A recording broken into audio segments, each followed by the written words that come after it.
Chamado à adoração. Todos vocês que obedecem a Deus, o Senhor, alegrem-se por causa daquilo que Ele tem feito. Louvem a Deus todas as pessoas honestas. Toquem lira em louvor ao Senhor. Cantem louvores com acompanhamento de harpas de 10 cordas. Cantem a Deus uma nova canção. Toquem harpa e gritem bem alto. As palavras do Senhor são verdadeiras. Tudo o que Ele faz merece confiança.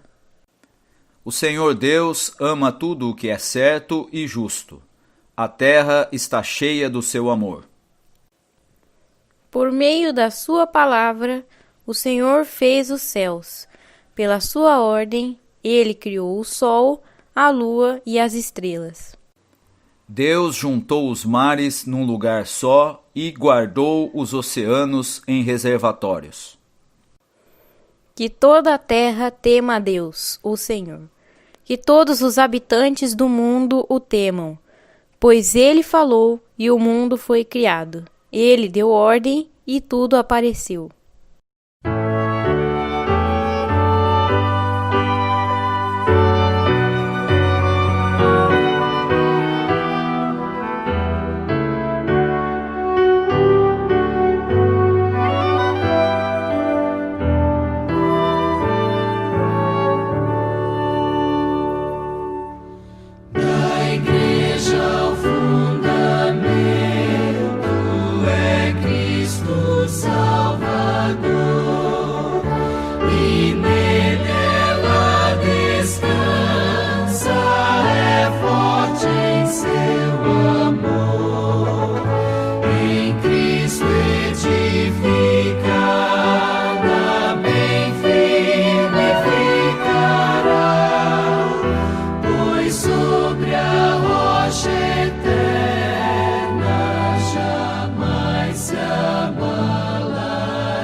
Convite à confissão.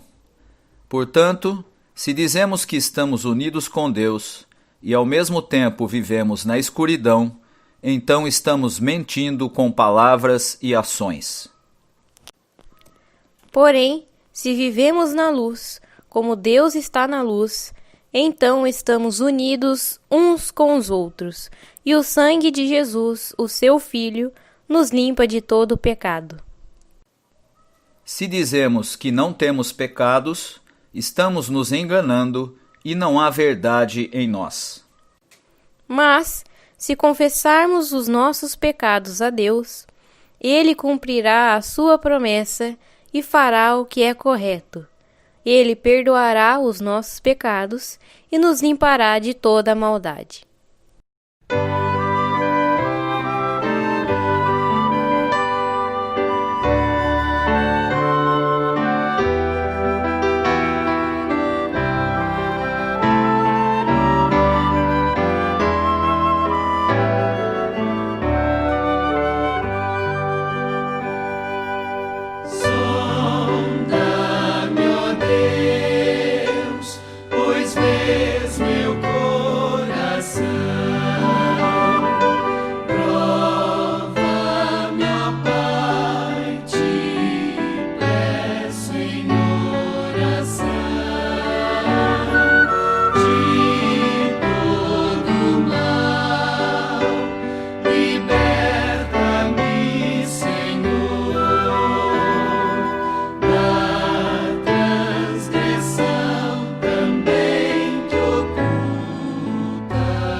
Ouçamos as boas novas, porque temos um intercessor junto ao Pai, Jesus Cristo, o justo. Ele é a propiciação pelos nossos pecados, e não somente pelos nossos, mas também pelos pecados de todo o mundo. Em Cristo Jesus, somos perdoados. Amém. Louvor e adoração.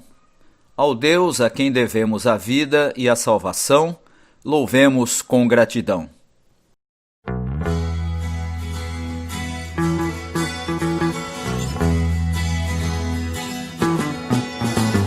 Glória pra sempre ao Cordeiro de Deus, a Jesus, o Senhor, ao Leão de Judá, a raiz de Davi, que venceu e o livro abrirá.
juntos na mente e coração.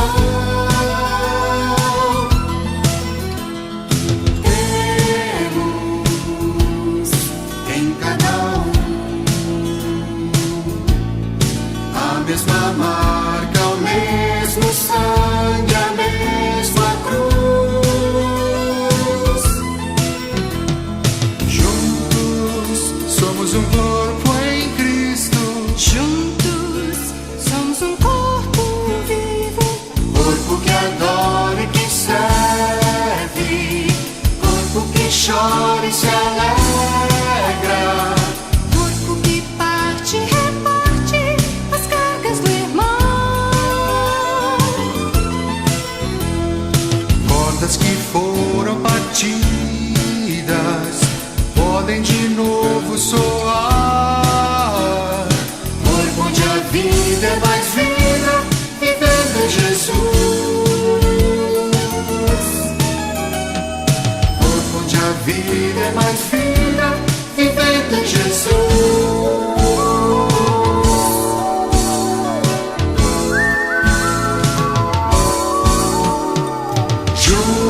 Juntos na mesma fé, no mesmo amor, juntos na mente e coração.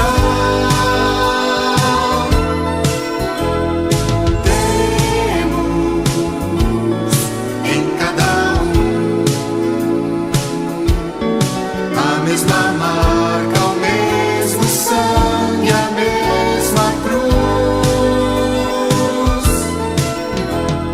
Juntos somos um corpo em Cristo. Juntos somos um corpo vivo, corpo que adora e que serve, corpo que chora e se alegra, corpo que parte e reparte as cargas do irmão. Cordas que foram partidas podem de novo soar. Corpo onde a vida é mais vida, vivendo em Jesus. Corpo onde a vida é mais vida, vivendo em Jesus.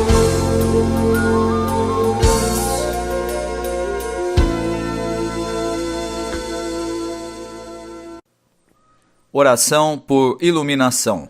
Todos.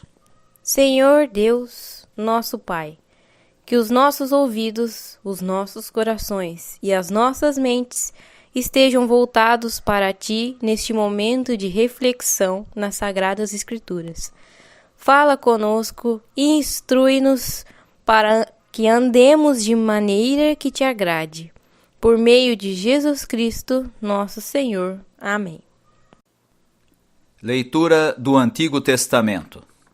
Certo dia, o Senhor Deus disse a Abrão: Sai da tua terra, do meio dos seus parentes e da casa do seu pai, e vá para uma terra que eu lhe mostrarei. Os seus descendentes vão formar uma grande nação. Eu o abençoarei, o seu nome será famoso, e você será uma bênção para os outros. Abençoarei os que o abençoarem, e amaldiçoarei os que o amaldiçoarem. E por meio de você, eu abençoarei todos os povos do mundo.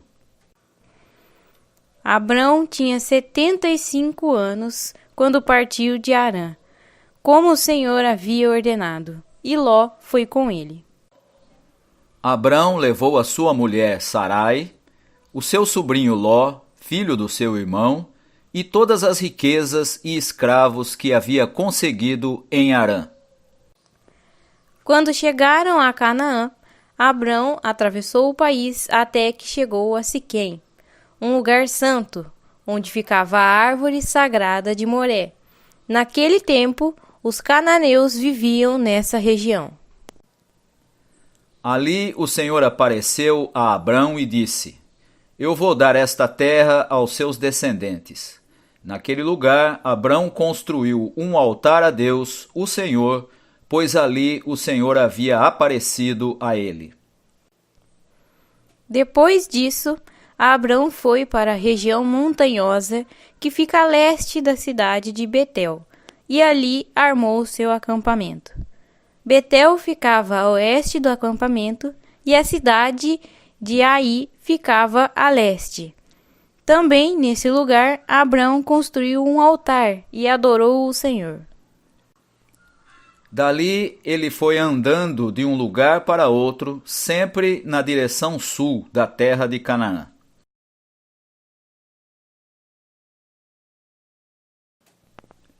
Leitura do Novo Testamento. Todos. Eu não me envergonho do Evangelho, pois ele é o poder de Deus para salvar todos os que creem. Primeiro os judeus e também os não-judeus. Pois o Evangelho mostra como é que Deus nos aceita. É por meio da fé, do começo ao fim, como dizem as Escrituras Sagradas. Viverá aquele que, por meio da fé, é aceito por Deus.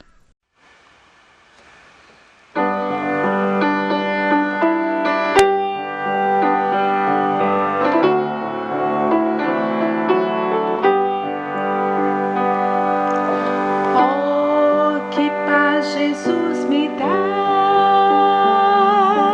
paz que outrora não senti. Cada vez sou mais feliz desde que o conheci.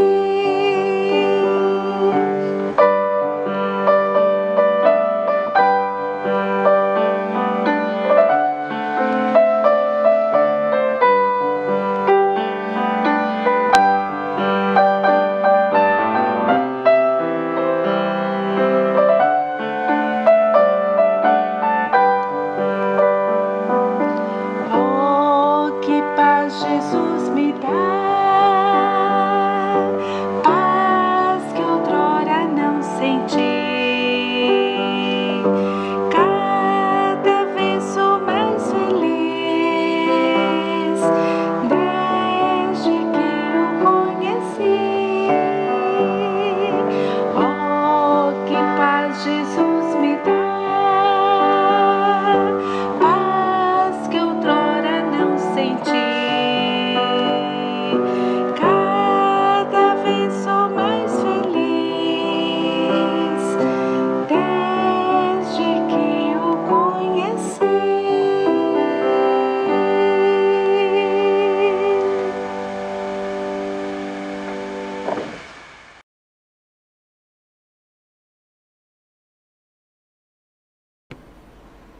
O texto da nossa reflexão de hoje encontra-se no Evangelho de João, no capítulo 16, versículos 12 a 15, que dizem: Ainda tenho muitas coisas para lhes dizer, mas vocês não poderiam suportar isso agora. Porém, quando o Espírito da Verdade vier, ele ensinará toda a verdade a vocês. O Espírito não falará por si mesmo, mas dirá tudo o que ouviu e anunciará a vocês as coisas que estão para acontecer. Ele vai ficar sabendo o que tenho para dizer e dirá a vocês, e assim ele trará glória para mim. Tudo o que o Pai tem é meu. Por isso eu disse que o Espírito vai ficar sabendo o que eu lhe disser e vai anunciar a vocês. Irmãos e irmãs, não é por acaso que o domingo após o Pentecostes esteja dedicado à celebração do mistério da Trindade. Encerra-se o período das grandes festas cristãs. A encarnação de Deus no Natal, a morte e ressurreição do Filho na Sexta-feira Santa e na Páscoa, bem como a manifestação do Espírito Santo no dia de Pentecostes, identificam o Deus ao qual o ser humano deve a salvação. O cristianismo fala no Deus trino ou triuno, que a um só tempo é Pai, Filho e Espírito Santo. É isso o que neste domingo deve ser lembrado e justificado. E por que falamos de Deus desse jeito? Para muita gente, esse discurso é um pouco escandaloso. O cristianismo estaria transformando o monoteísmo, ou seja, a crença num único Deus, em um tipo de triteísmo, adorando 3 divindades diferentes. E admitamos, não é fácil falar do Deus Trino. Entretanto, há boas razões para isso. Como cristãos, não ficamos presos à pergunta de quem Deus é. A nós interessa o que Deus fez, o que Deus faz e o que Deus fará. Nós proclamamos um Deus atuante, ou seja, um Deus que cria o universo e cada um dos seres viventes, que se compadece da sua criatura, que chega perto das pessoas, que perdoa as suas dívidas, que as arranca das garras da morte, que envia o seu Espírito para orientar o seu povo. Por isso, nós temos que falar 3 vezes do mesmo Deus, ou seja, da sua atuação como Criador, como Redentor e como Guia. E está aí a Trindade. E ela, de modo algum, fere o monoteísmo. Mostra-nos, isso sim, o rosto misericordioso de Deus, que ama a criatura indigna e que pretende a sua vida. Onde é que temos um discurso igual a esse? É verdade que o Novo Testamento ainda não formula um dogma a esse respeito. Isso aconteceu somente mais tarde. Mesmo assim, o Evangelho tem natureza essencialmente trinitária. O texto proposto para a nossa reflexão de hoje é um deles. Ele não fala diretamente da Trindade e, no entanto, não se pode entendê-lo fora desse horizonte. O trecho de João 16, 12 a 15 faz parte dos chamados discursos de despedida de Jesus. Ele abrange desde os capítulos 13 até o capítulo 17. Jesus está a caminho da cruz e vai deixar os discípulos sozinhos num mundo hostil. Mesmo assim, não há motivos para desespero. E por quê?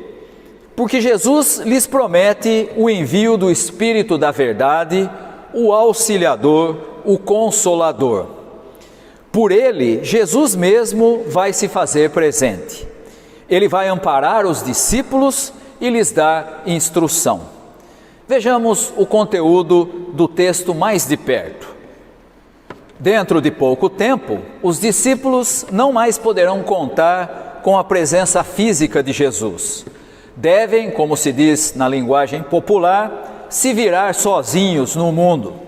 Jesus ainda teria muito a lhes dizer. Você vê isso aí no versículo 12. Mas, nesse exato momento, eles ainda não podiam suportar.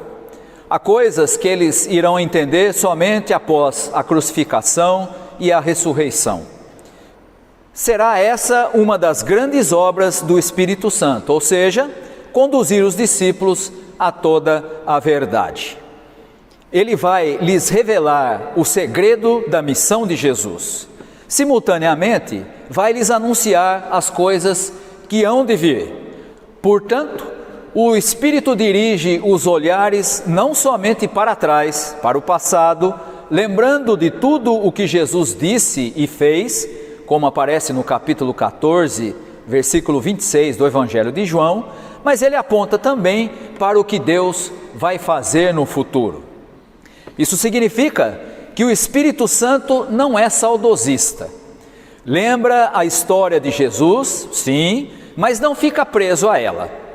Ele dá olhos para as promessas de Deus, assim como Jesus já tinha feito. O Espírito Santo dá motivos para a esperança. E em tudo isso ele glorifica a Jesus, ou seja, ele faz valer a sua palavra, confirma a obra de Jesus. Essa obra, aliás, é a do próprio Deus. Pois assim como Jesus nada fez por si mesmo, e sim por mandato de Deus, assim também o Espírito Santo. Ele não vai falar por si mesmo, pois tudo o que o Pai tem é de Jesus, e tudo o que o Espírito Santo anuncia, ele o recebe de Jesus. Portanto, é inseparável a unidade entre o Pai, Jesus e o Espírito da verdade. É preciso anotar que, de acordo com João, o Espírito Santo não se manifesta em prodígios e em sinais extraordinários. Não encontramos nada no Evangelho falando sobre glossolalia ou fenômenos estáticos. A obra do Espírito Santo consiste no ensino, como aparece no versículo 26 do capítulo 14 de João. Também consiste no testemunho, como aparece no capítulo 15, versículo 26. Consiste também na revelação do pecado, da justiça e do juízo, como diz o versículo 8 desse capítulo 16. Em outros termos, o Espírito Santo atua como intérprete de Jesus, assim como Jesus tem sido o intérprete de Deus. Ele manifesta a palavra de Deus em graça e juízo, conduzindo exatamente assim a toda a verdade. É essa a ajuda de que a comunidade cristã precisa para enfrentar o mundo e os desafios que vão surgindo pelo caminho. O Espírito Santo, enviado por Deus em nome de Jesus Cristo, é o poder que sustenta e indica o rumo a seguir. Ele consola na tristeza, fortalece na fraqueza, dá orientação na escuridão. Sua vinda é promessa que Jesus tem para quem segue o seu caminho. Assim, já não há mais motivos para o temor. É claro que os discípulos serão privados da presença de Jesus. Ele será morto na cruz e ainda ressuscitará. Mas no Espírito Santo, ele voltará para estar junto com os seus. O Espírito é a presença de Jesus e do próprio Deus. Quando olhamos para a nossa realidade, para os nossos dias, encontramos informações bastante alarmantes. De acordo com estatísticas recentes do IBGE, o Instituto Brasileiro de Geografia e Estatística, cresce o número de pessoas que se declaram sem religião. São os chamados desigrejados. É óbvio que para muitas pessoas a igreja já não faz falta. Não acredito em Deus e sou feliz, é o que propagam os que não creem. Religião passou a ser considerada como algo supérfluo. A própria igreja é entendida em muitas ocasiões dessa maneira. Já não serve mais para nada. Talvez não seja esse o espírito predominante na sociedade brasileira, mas ele existe e preocupa também a comunidade dos que creem. Como reagir a pessoas que se mostram tão desinteressadas? Para que existe a igreja? O que é que ela acrescenta para essas pessoas? Certamente não há como duvidar da honestidade subjetiva das pessoas que se dizem felizes sem Deus. Felicidade não se prende à filiação a uma comunidade de fé. O próprio ateísmo até pode ser mais fácil por desincumbir a pessoa do respeito a uma autoridade divina. Libertaria então o ser humano de uma incômoda tutela religiosa. Assim pensam alguns. Porém, não era assim que pensavam os discípulos de Jesus. Uma vida sem a presença de seu mestre lhes causava pavor. Era como uma vida sem Deus, que condenava o ser humano à condição de órfão no universo. Já não terá em quem se orientar e segurar. As pessoas podem ser felizes sem Deus, é claro, pelo menos por algum tempo. Mas nas tempestades da vida, em quem nós vamos buscar socorro? Diante de quem seremos responsáveis? A eliminação de Deus levanta assim sérios problemas. Acaba em um terrível empobrecimento espiritual. É o que o texto para esse domingo denuncia. Ele assegura proteção. Quem crê em Deus, em Jesus Cristo e no Espírito Santo, jamais estará desamparado. Ao mesmo tempo, o texto oferece ajuda contra o mal da desorientação. E precisamos reconhecer, é grande a confusão religiosa em nossos dias. Ao lado da descrença, encontramos também muito fervor religioso. Não que isso seja novidade. Já nos tempos do Novo Testamento, competiam os mais variados credos no mercado religioso. Disputavam freguesia e adeptos. Na maioria das vezes, com nítidos interesses econômicos, como acontece hoje também nos nossos dias. E, portanto, hoje a situação se agravou. Isso em razão dos meios de comunicação e da informação que se tornou global. Qual é a religião que devemos seguir? Serão todas iguais? A afirmação de valores normativos se tornou difícil no nosso tempo. Tudo parece se reduzir a uma opção particular. Há muito relativismo nas comunidades. Então, qual deve ser o discurso de uma comunidade cristã? Seu dever consiste na pregação da palavra de Deus, sendo um dos grandes objetivos a orientação em assuntos de fé e de conduta.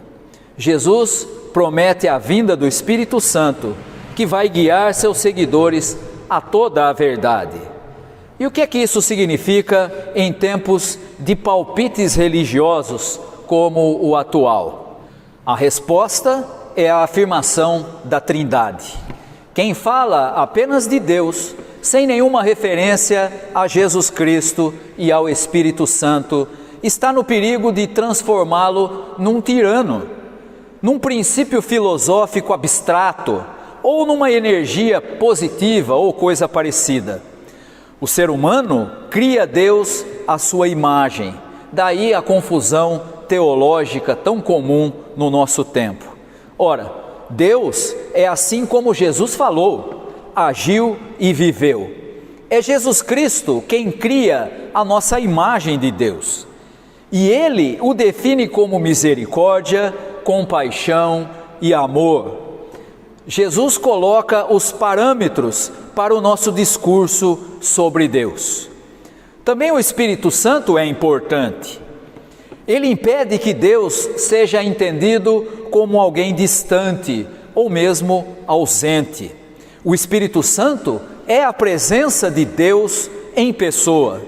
Da mesma forma, erra quem fala de Jesus de Nazaré sem falar de Deus. O nazareno, nesse caso, será apresentado como respeitável benfeitor da humanidade, como um tipo de personalidade padrão, merecedor de aplausos e de admiração. Mas ele permaneceria sendo mero exemplo a ser seguido, nada mais.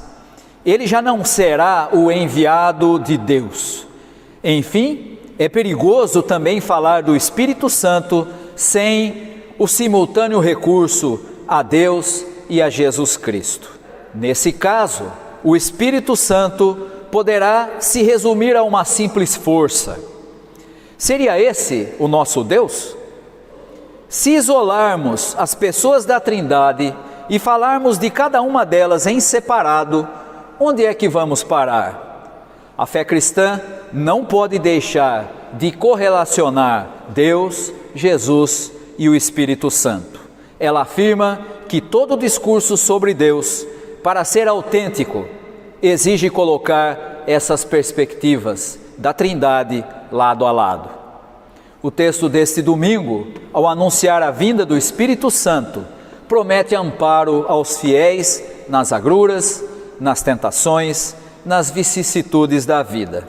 A comunidade cristã pode estar certa de que não vai enfrentar o mundo sozinha.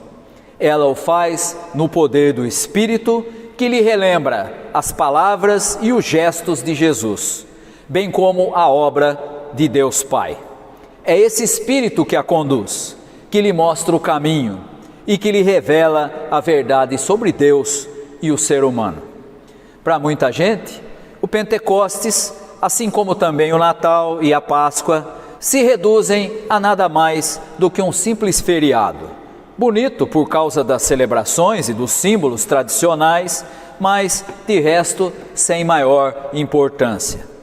A igreja tem a tarefa de resgatar a novidade, entre aspas, do evento de Pentecostes e de proclamar a revolução que a vinda do Espírito de Deus significa. Ele é a âncora que segura nas incertezas e tempestades da vida. Simultaneamente, ele impede a tirania do velho espírito que produz desgraça e destruição. Da mesma forma, trata-se de fazer frente à confusão em assuntos de fé. Nós não adoramos um espírito qualquer, mas o Espírito do Deus Criador e de Jesus Cristo. A omissão de um deles perverte todo o discurso. Deus é Pai, é Filho e é Espírito Santo. Em seu nome, somos chamados a celebrar o culto, os sacramentos e a conduzir a nossa vida nos caminhos de Jesus Cristo. Que Deus possa abençoar a todos os irmãos e que nesse domingo em que celebramos o Domingo da Trindade, possamos, de fato, reafirmar a nossa gratidão, a nossa adoração e o nosso reconhecimento ao Deus Pai, ao Deus Filho, ao Deus Espírito Santo, que está conosco e que é aquele que cuida de nós. Que Deus nos abençoe. Amém.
E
Recebei a bênção.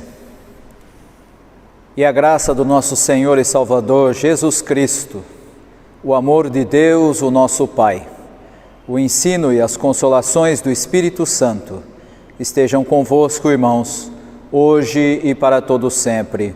Amém.